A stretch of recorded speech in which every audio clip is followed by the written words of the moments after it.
वीरं महाविष्णुं ज्वलन्तं सर्वतोमुखं नरसिंहं भीषणं भद्रं मृत्योर्मृत्युं नमाम्यहं स्वाहा।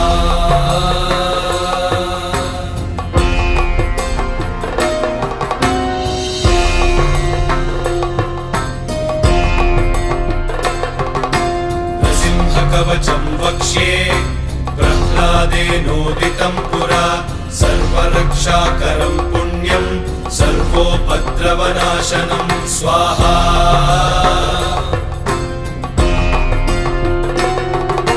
सर्वसम्पत्करं चैव स्वर्गमोक्षप्रदायकं ध्यात्वा नृसिंहं देवेशं हेमसिंहासनस्थितं स्वाहा।